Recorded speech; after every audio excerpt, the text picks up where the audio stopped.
What's happening, YouTube? Wildx Studios here, and today we're going to talk about Hunters in the Dark. Now, in the last video, I went over to the trailer, kind of talked about our dev journey a little bit, and I mentioned that we would soon be moving the desktop and higher-end mobile platforms over to Vulkan, which essentially in Godot is the mobile renderer. So there's GL compatibility mode.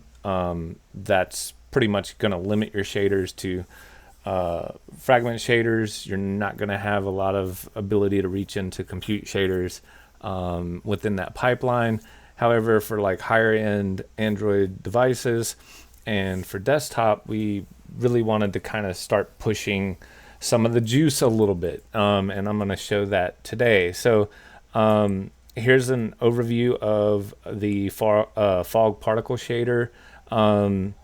There's a lot of GLSL here that goes over how this is handled, and then we can take a look at the fog zone code. So I'll close the shader editor, and essentially this is going to pump out into a GPU particle system, and it's going to track up to 16 movers. So a little bit of work done on the CPU, send some vector data over to the shader, and then the shader kind of takes it from there. I'll go ahead and hit play so we can kind of take you through some of these effects, and I'll kind of keep the volume low for you guys so it's not, you'll get a sense of the audio, but it won't be overbearing kind of while I talk through this. Let's bring that down a little bit more. Okay. So yeah, we'll go ahead and start up here. I'm gonna pick the wizard just because I like him.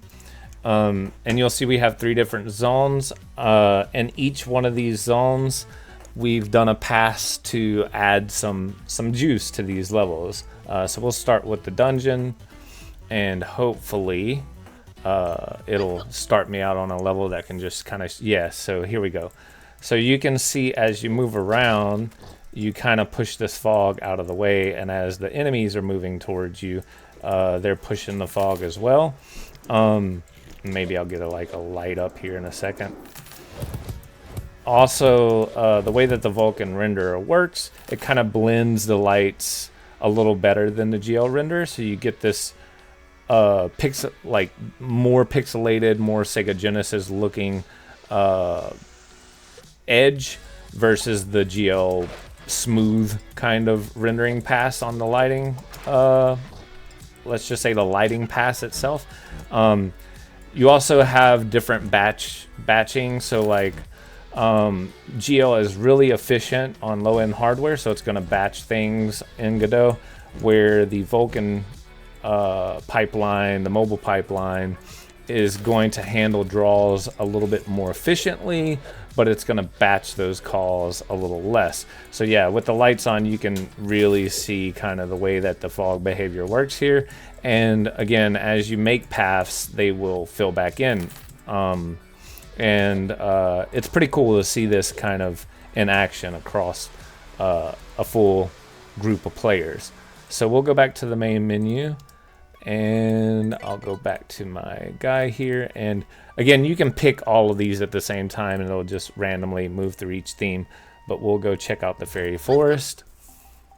So here within this scene, you'll see that we're essentially, and by the way, we do have CPU fallback for a lot of this, so these falling leaves in the fairy forest will be on mobile. They'll just be toned back just a tad, and they'll be running on the CPU versus the GPU. So yeah, we'll go back and I'll start that theme again, and hopefully we'll get to, so on the Vulkan renderer, what you'll see is we have these light shafts. We have about 550 probably about 550 of those little sparkly particles for the light shafts, and then of course on top of that we have a couple of hundred leaves that are falling in this scene as well. So it just adds a lot more life and fluidity and motion to the scene. And and you know, just kind of adds that extra pop and interesting to look at art aspect to the game. And then we'll go look at the red zone. If you've ever seen the show or the series Stranger Things, you'll know that the red zone is like looks a lot like, and it is inspired by kind of the last seasons of Stranger Things.